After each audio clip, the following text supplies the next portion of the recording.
வணக்கம் மக்களே. நம்ம கருப்பு சட்டை போட்டாலே பெரியாரிஸ்டா பெரியாரிஸ்டா அப்படின்னு கேட்குறாங்க. ஏன் பெரியாரிஸ்டான்னு கேட்குறாங்க அப்படின்னா, பெரியார் மட்டும் தான் கருப்பு ட்ரெஸ் போட்டாரா? இந்த ஊர்ல வேற எவனுமே கருப்பு ட்ரெஸ் போடலையா? ஃபர்ஸ்ட்டு கருப்பு சட்டை போட்டா பெரியாரிஸ்டா, கம்யூனிஸ்டா அப்படின்னு கேட்குறத நிப்பாட்டுங்க. ஏன்னா, பெரியார் என்னென்ன பண்ணாரு? பெண் உரிமை பேசினாரு.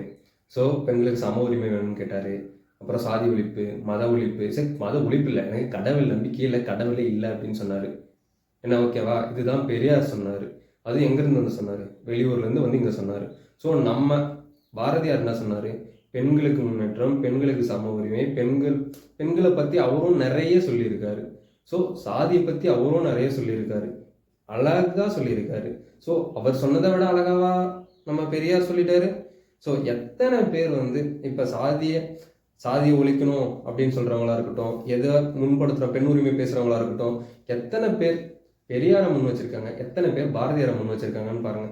பாரதியாருக்கு எத்தனை சிலை தமிழ்நாட்டில் இருக்கு, பெரியாருக்கு எத்தனை சிலை தமிழ்நாட்டில் இருக்கு. ஸோ இங்க எல்லாமே அரசியல தான் பார்க்கப்படுது. பெரியார் அவர் வந்து வெளியூர்ல இருந்து இங்க வந்தார். அவருக்கு அடைக்கலம் கொடுக்குற இந்த தமிழக அரசு, அரசாங்கங்கள், ஸோ இந்த கவர்மெண்ட், அப்புறமா இந்த கட்சிங்கெல்லாம் அவரை கொள்கை தலைவராக வச்சிருக்காங்க. ஆனா பாரதியாரை ஏன் வச்சுக்கல?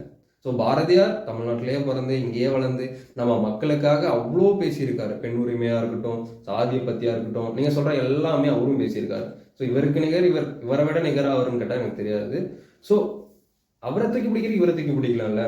எத்தனை சிலை பாரதியாருக்கு தமிழ்நாட்டில் இருக்கு, விரல் விட்டு என்ற அளவுக்கு, அது ஒரு சில இடங்கள். பெரியாருக்கு ஏன் பஸ் ஸ்டாண்டுக்கு பஸ் ஸ்டாண்ட் வச்சிருக்கீங்க?